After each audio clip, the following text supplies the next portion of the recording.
వెంటనే యుద్ధానికి ఎవరి మీదకి పెడతారంటే స్వర్గలోకం మీదకి పెడతారు. అక్కడ భోగాలు ఉంటాయి, అది అనుభవించాలి. అందుకని స్వర్గలోకాన్ని స్వాధీనం చేసుకుంటారు. వజ్రాంగుడిది కూడా అదే లక్షణం. కోరి కోరి కోరి కోరి అటువంటి కొడుకు పుట్టాలని తపస్సు చేసి కంది దితి. ఆయన శరీరము వజ్రముతో సమానమై ఉండేది. అందుకే గదాప్రహారముల చేత కూడా ఆయన సొక్కేవాడు కాదు. అటువంటి కొడుకుని కంది ఆయన తపస్సు చేసి వరాలు పొందాడు. పొంది దేవేంద్రుణ్ణి కూడా బంధీకృతుణ్ణి చేసి తీసుకొచ్చి కారాగారంలో పడేసి భోగములను అనుభవిస్తున్నాడు.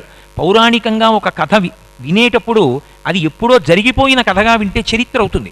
అప్పుడు చరిత్ర మనకేం ఉపయోగంగా పనికిరాదు. కానీ మనం కూడా జీవితంలో ఎక్కడ అటువంటి పొరపాటు చేస్తున్నామో, ఎక్కడ దాన్ని దిద్దుకోవలసి ఉంటుందో గ్రహించాలి అంటే అందులో ఉండేటటువంటి తత్వాన్ని పరిశీలనం చేయవలసి ఉంటుంది. కాబట్టి ఇప్పుడు ఇంద్రుణ్ణి బంధీకృతుణ్ణి చేసి ఆయన సమస్త భోగములను అనుభవిస్తున్నాడు.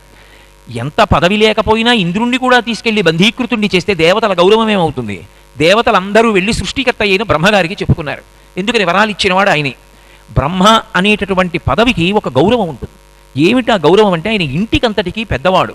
ఈ సృష్టిని అంతటినీ చేసినటువంటి వాడు చతుర్ముఖ బ్రహ్మ. నన్ను కన్న తండ్రి నా పట్ల ఎలా సృష్టికర్తయో, మా నాన్నగారు శ్రీరామనవమి వస్తోందండి ఏదైనా డబ్బులు ఇవ్వండి అని ఎవరైనా అడిగితే ఓ 116 చందా రాసేసి రసీదు తీసేసుకుని వెళ్ళి మా అబ్బాయిని అడిగి తీసుకోండి అన్నారు అనుకోండి. ఆ శ్రీరామనవమి ఉత్సవం చేస్తున్న వాళ్ళు మా ఇంటికి వచ్చి మీ నాన్నగారు 116 రాసి రసీదు తీసుకున్నారు, ఇంటికి వెళ్ళి మీ దగ్గర తీసుకోమన్నారయ్యా 116 ఇవ్వండి అని అడిగారు అనుకోండి. మా నాన్నగారికి పదవీ విరమణ చేసి 10 ఏళ్ళు అయింది, అలాగే వ్రాస్తుంటారు ఆయన బుద్ధి లేక. ఆయన దగ్గరే పుచ్చుకోండి, ఆయన చెప్తే నేను ఇస్తానని ఎందుకు వచ్చారన్నాడు అనుకోండి. ఇప్పుడు తండ్రి గౌరవం కాదు పోయేది, ముందు పోయేది తన గౌరవం. ఇంటి యజమాని గౌరవాన్ని నిలబెట్టడం ప్రథమ కర్తవ్యం ఎవరికైనా కూడా. అలా సృష్టికర్త అయినటువంటి బ్రహ్మగారి యొక్క గౌరవాన్ని నిలబెట్టవలసిన అవసరం ఒకటి ఉంటుంది. కాబట్టి వజ్రాంగుణ్ణి కన్న తండ్రి కశ్యప ప్రజాపతి ఈ చతుర్ముఖ బ్రహ్మగారితో కలిసి కొడుకైన వజ్రాంగుడి దగ్గరికి వెళ్ళాడు. ఎంత నువ్వు బలపరాక్రమములు పొందినవాడివైనా దేవేంద్రుణ్ణే తీసుకొచ్చి కారాగారంలో బంధీకృతుణ్ణి చేస్తే ఏమి మర్యాదగా ఉంటుందిరా, విడిచిపెట్టమన్నాడు. చతుర్ముఖ బ్రహ్మగారే నడిచొచ్చినటువంటి కారణం చేత ఇంద్రుణ్ణి విడిచిపెట్టాడు. అయితే వజ్రాంగుడి విషయంలో ఒక అద్భుతం జరిగింది. ఎవరికీ లభించినటువంటి మనస్థితి వజ్రాంగుడికి దొరికింది. రాక్షసుల్లో కూడా మిరుపులు ఉంటారు. ప్రహ్లాదుడు లేడు, వజ్రాంగుడు అటువంటి మిరుపు. ఆయనకి మనసులో ఒక భావన వచ్చింది. ఎంతో తపస్సు చేస్తే ఈ బ్రహ్మగారు నాకు ప్రత్యక్షమయ్యారు. ఈయన వలన నేను ఎంతో శక్తిని పొందాను, ఎన్నో భోగాలు అనుభవించాను. కానీ ఎన్నాళ్ళు ఇలా భోగాలు అనుభవించడం? ఈ భోగాలు అనుభవించాలనేటటువంటి కుతూహలం ఏర్పడడానికి కారణం రజోగుణం, తమోగుణం. సత్వగుణం నా ఎందు ప్రకాశించి ఉంటే నాకు ఇన్ని కోరికలు ఉండేవి కావు. అసలు ఏ కోరిక లేకుండా ప్రశాంతంగా కూర్చోవడంలో ఉన్న తృప్తి అన్ని కోరికలు అనుభవించడంలో ఎక్కడుంది? అదొక సుడిగాలి. కాబట్టి నాకు ప్రశాంతత కావాలి. ఆ శాంతికి కారకం కోరికలు లేని స్థితి. ఆ కోరికలు లేని స్థితి ఏర్పడడానికి కారణం సత్వగుణం వృద్ధిలోకి రావడం. నా ఎందు సత్వగుణం ఉండట్లేదు, ఎందుకంటే ఉపాధి రాక్షస ఉపాధి, నేను తినే ఆహారం అటువంటిది అని బ్రహ్మగారిని వరం అడిగాడు. మీరు వచ్చారు, గౌరవించి నేను విడిచిపెట్టాను ఇంద్రుణ్ణి, మీరు నాకు ఒక్క వరం ఇవ్వండి. ఇకపైన నా బుద్ధి కేవలము సత్వమును మాత్రమే ఆశ్రయించి ఉండాలి. నాకు ఏ కోరిక ఉండకూడదు, నేను ఎవరి జోలికి వెళ్ళకూడదు, నేను ప్రశాంతంగా భగవంతుని యొక్క పాదములను స్మరిస్తూ జీవితం గడిపేయాలి. చతుర్ముఖ బ్రహ్మగారు చాలా సంతోషించారు. ఒక రాక్షసుడికి ఇంత మార్పు వచ్చింది. చాలా ఆనందించి నీకు వరం ఇస్తున్నాను, నువ్వు పరమసత్వంతో జీవిస్తావు, ఇక పైన ఎవరి జోలికి వెళ్ళవు. శాంతి అంతా నీలోనే ఉంది.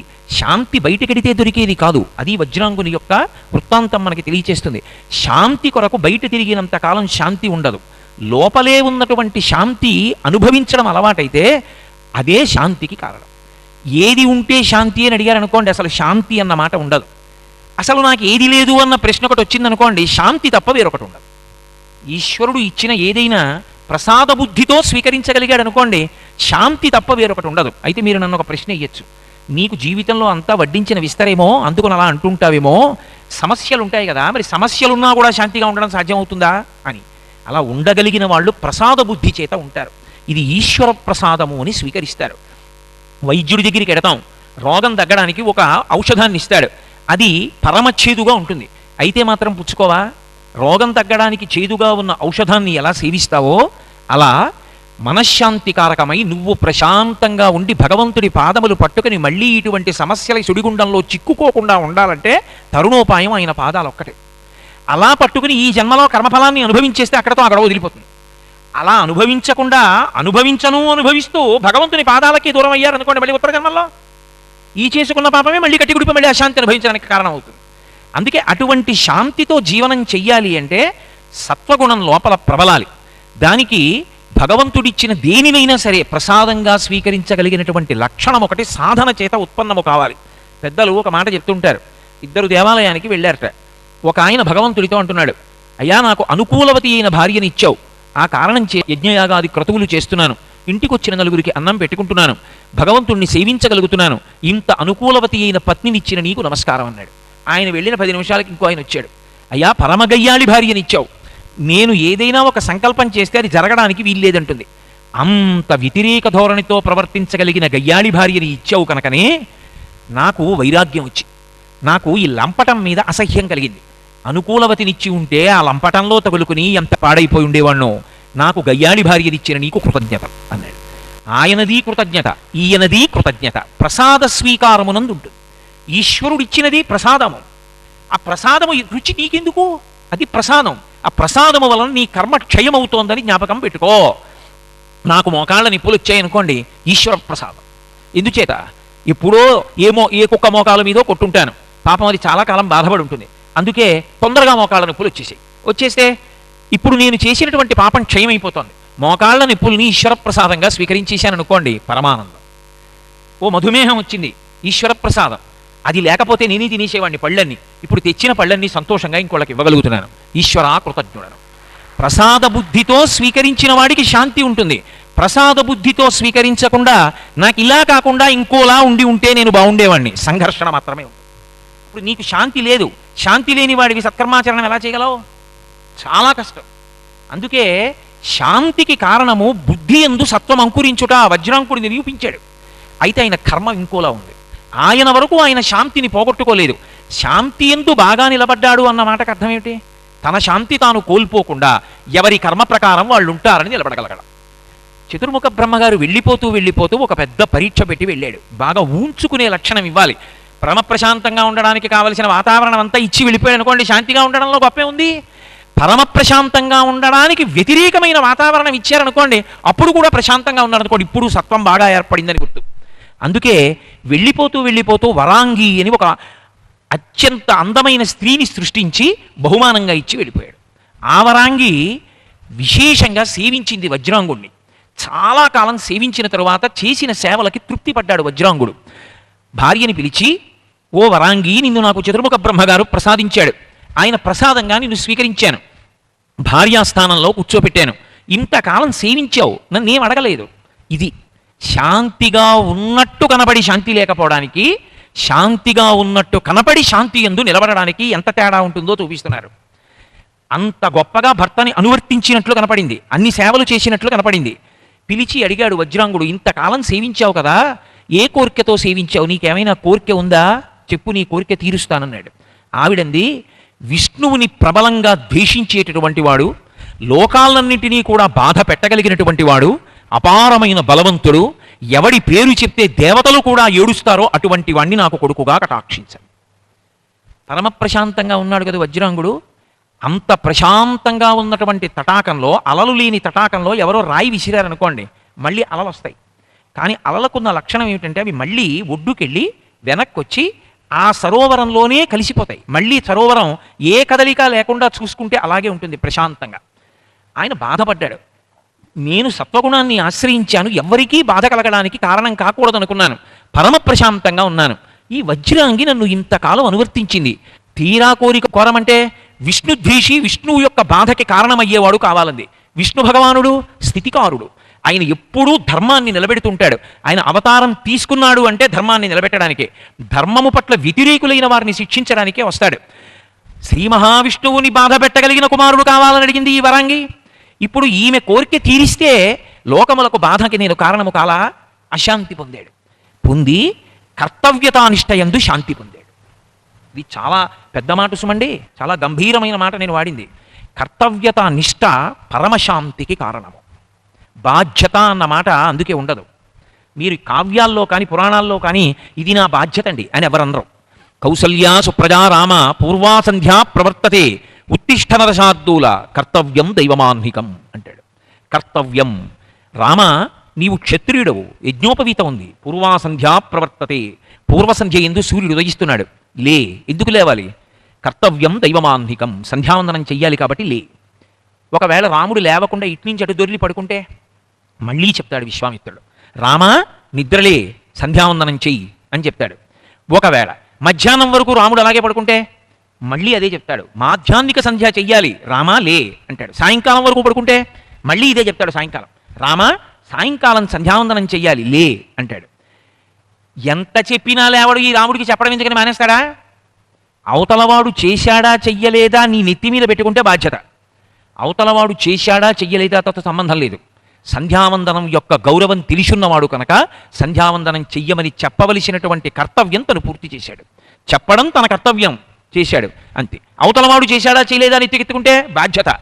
తాను చెప్పాడా లేదా తన కర్తవ్యం అయిపోయింది. ఇప్పుడు పరమప్రశాంతత. రాముడు లేవలేదండి, నేను చెప్పానండి, సంధ్యావందనం చేయలేదండి అని ఓహో తల కొట్టేసుకున్నాడు అనుకోండి విశ్వామిత్రుడు. మధ్యాహ్నం ఆయన సంధ్యావందనం చేసేటప్పుడు కూడా అర్ఘ్యం ఇచ్చేటప్పుడు మంచి ఉద్రేకంతో ఉంటాడు. లేవట్లేదు రాముడు, ఓ సంధ్యావందనం చేయడు, ఏమీ చేయడు, గాయత్రి చేస్తుంటాడు కానీ ఊగిపోతుంటాడు కోపంతో. ఎందుకు ప్రశాంతంగా ఉన్నాడు విశ్వామిత్రుడు అంటే కర్తవ్యమునందు నిలబడతాడు. అందుకే శ్రీరామాయణం మీరు చదవండి, రామాయణం అంతా ఒకే మాట ఉంటుంది, కర్తవ్యం. కర్తవ్యం అన్న మాటకు అర్థం నా వైపు నుండి ధర్మం, నేను ఏది చెయ్యాలో అది చేస్తున్నానా. అవతల వారు పాటించారు, చాలా సంతోషం, ఈశ్వర కృప వాళ్ళకి అనుగ్రహించాడు, వాళ్ళు మంచి మార్గంలో వెళ్ళడానికి నన్ను కారణం చేశాడంతే. ఒకవేళ వాళ్ళు చెయ్యలేదు, ఈశ్వర వాళ్ళు చేసేటట్టుగా చెప్పగలిగిన వాడిని కటాక్షించు అంతే. వాడు చేశాడా చేయలేదా అని చెప్పి నేను గంగవెర్రి లెక్కిపోకూడదు, అది కర్తవ్యం. ఆ కర్తవ్యతానిష్టయందున్న వాళ్ళు పరమ ప్రశాంతంగా ఉంటారు, ఉద్వేగానికి వాళ్ళు లోను కారు. ఆ కర్తవ్యతానిష్ట శాంతికి కారణము దీని ఎందు వజ్రాంగుడు ఉంచుకోగలడా, ఇది బ్రహ్మగారు పెట్టిన పరీక్ష. అక్కడ నిలబడితే కదండి, అక్కడ నిలబడితే శాంతి ఎందు నించున్నాడు. అక్కడ తట్టుకోలేకపోయాడు అనుకోండి, మా ఆవిడ ఏమిటో ఇలాంటి కోరికలన్నీ అడిగింది, మళ్ళీ నా జన్మ ఇలా అయిపోయింది, అలాంటి వాడిని కనాలి ఇప్పుడు నేను అని ఓహో బాధపడిపోయి ఇంకా తర్వాత పుట్టినవాడు అల్లరి చేస్తుంటే అదంతా చూసి తాను ఏడుస్తూ కూర్చున్నాడు అనుకోండి, ఇంకా బ్రహ్మగారి వరం ఏమిటి, తనకి శాంతి ఏమిటి? శాంతికి కర్తవ్యతానిష్ట కారణమై ఉండి ఉండకపోతే, అలా మనుష్యుడు ధర్మాన్ని పాటించకపోతే అసలు శాంతి అన్న మాట దేని వలన సంభవము కాదు. ప్రతి చిన్న విషయానికి కదిలిపోతాడు, ఉత్తినే కారణం చెప్తాడంతే, ఇది కారణం నాకు శాంతి లేదంటాడు. వాడికి అది కాకపోతే ఇంకోటి ఉంటుంది. ఎందుకంటే అది వాడి శీలంలో ఉన్నటువంటి దోషం. అసలు వాడికి శాంతిగా ఉండడానికి మార్గం తెలియదు. మార్గం తెలిసి ఉంటే వాడికి ఆ బాధ లేదు. దూర్జట ఒక మాట అన్నాడు, నేను సేవింపగ నాపదల్పడమని నిత్యోత్సవం బబ్బని జనమాతృండనని సంసార మోహంబు పైగొనని జ్ఞానము గల్గని గ్రహగతులు కుందింపని మేలు వచ్చిన రాని అవి నాకు భూషణములే శ్రీకాళహస్తీశ్వర అన్నాడు. నిన్ను సేవిస్తున్నప్పుడు నన్ను పొగడని ద్వేషించని గ్రహముల యొక్క కదలికల చేత నన్ను నొక్కిని ఏమైపోని అవన్నీ నువ్వు నాకు ఇచ్చిన భూషణాలు. ఇప్పుడు ఏం చేస్తావు? వాడు కదలడు, ప్రశాంతంగా ఉంటాడు లోపల. మీరు ఎదర చూద్దురు కానీ సుబ్రహ్మణ్యోత్పత్తి ఎన్ని మలుపులు తిరిగిందో చూద్దురు కానీ. ఇప్పుడు వజ్రాంగుడు ఆలోచించాడు, నాకేమి సంబంధం, ఇంత సేవించిన భార్యని నీకేం కావాలని అడిగాను, లోకకంటకుడైన కుమారుడు కావాలని అడిగింది, ఆమె కోరిక తీర్చడం నా కర్తవ్యం. ఆ కోరిక తీర్చినప్పుడు అలా కాదని ఆమె తెలుసుకుని ఉండాలి ఈ పాటికి. ఎందుకని నా యొక్క జీవన విధానాన్ని చూసింది కాబట్టి. చూసి కూడా అలా అడిగిందంటే నేను చెప్తే విందవు, ఏమిటి ప్రయోజనం? నేను అశాంతి పొందితే తప్పకుండా వెళ్ళి తపస్సు చేశాడు. చతుర్ముఖ బ్రహ్మగారి గురించి తపస్సు చేస్తే మళ్ళీ ఆ బ్రహ్మగారే ప్రత్యక్షమయ్యారు. ఇది బాహ్యంలో కథగా విన్నామనుకోండి, మన జీవితానికి ఎందుకు పనికొస్తుంది అంటే చెప్పడం కష్టం. అది జీవితానికి అన్వయం చేసుకున్న నాడు శాంతికారకం ఎక్కడుంటుందో అర్థమవుతుంది. ఆయన అన్నాడు ఏం కావాలన్నాడు. ఏం కావాలని ఆయన ఎందుకు అడుగుతాడంటే తెలియని వాడై కాదు, ఆయనకే తెలియదు అనుకోండి. తపస్సు చేసిన వాడు ఎందుకు తపస్సు చేశాడో తెలియక ఆయన అడిగితే ఇక పరమేశ్వరుడికి సర్వజ్ఞత్వం అన్న మాట ఎలా అన్వయం అవుతుందండి? కాదు. అలా ఎందుకు అడుగుతాడంటే అవతలవాడు అడిగితే తప్ప ఇవ్వకూడదు, అదొక లక్షణం ఉంటుంది. లోకంలో ప్రతివాణ్ణి పిలిచి అన్నీ ఇచ్చేయకూడదు. కొన్ని అవతలవాడు కోరితేనే ఇవ్వాలి, అప్పుడే దానికి ఒక గౌరవం ఉంటుంది, దానికి ఒక మర్యాద ఉంటుంది. తప్ప నీ దగ్గర ఉంది అని పట్టుకెళ్ళి వాడి చేతిలో పెట్టావనుకో, వాడు వెంటనే నీ అశాంతికి కారణం అవుతాడు. మీ ఇంట్లో భగవద్గీత పుస్తకాలు ఓ 25 ఉన్నాయనుకోండి, వచ్చిన వాడికి అలా ఇచ్చేస్తానండి భగవద్గీత 25 పుస్తకాలు నాకు అడ్డంగా ఉన్నాయని చెప్పి ఓ పనికి మాలిన వాడు ఇంటికి వస్తే వాడి చేతిలో భగవద్గీత పెట్టారనుకోండి, వాడు మీరిచ్చిన మజ్జిగే తాగేసి ఎంగిలి గ్లాస్ ఎక్కడ పెట్టాడో అక్కడే భగవద్గీత పెడతాడు. అప్పుడు నేనే ఏడవాలి ఇచ్చినందుకు. వీడికి ఎంగిలి మజ్జిగ గ్లాసు పెట్టిన చోట భగవద్గీత పెట్టకూడదని తెలియదు, వీడికి భగవద్గీత ఇచ్చానని. అందుకే కొన్ని అడిగితేనే ఇవ్వాలి తప్ప అడగకుండా ఇవ్వకూడదు. అలా అడగడమైనా వచ్చింది ఆ సంస్కార బలంతో చూస్తాడు బ్రహ్మగారు, అందుకు అడుగుతాడు ఏం కావాలని. కర్తవ్యతానిష్టతో ఆ అడిగేటప్పుడు బెంగ పెట్టేసుకుని వేళ్ళు విరిచేసుకుంటూ అయ్యో ఇంతకుముందు మిమ్మల్ని శాంతి అడిగానండి, ఉన్నానండి, నా కర్మ అండి, మీరు ఆవిడ్ని ఇచ్చారండి, పైకి బాగుందండి, ఇలా అడిగిందండి, ఎందుకు ఇచ్చారండి మీరు నాకు, ఇవేం అనలేదు అంటే కర్తవ్యతానిష్ట ఎందు నిలబడ్డా లేదా? ఇప్పుడు నా భార్య కోరింది, భర్తగా నా కర్తవ్యం.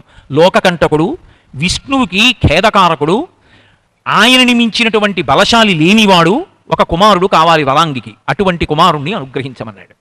ఎవరి కర్తవ్యం వాళ్ళది. అయ్యి బాబోయ్, అలాంటి వాడిని ఇస్తే లోకాలు మళ్ళీ పాడైపోవు అని బ్రహ్మగారు అనకూడదు. ఆయన తపస్సు చేశాడు, వరం ఇవ్వాలి. ఎవరి కర్తవ్యం వారిది. కర్తవ్యతానిష్టతో కూర్చున్నవాడికి అసలు అశాంతి అన్న మాట దగ్గరికి చేరదు. ఆయన అన్నాడు తథాస్తు. పుట్టుకొచ్చాడు కొడుకు.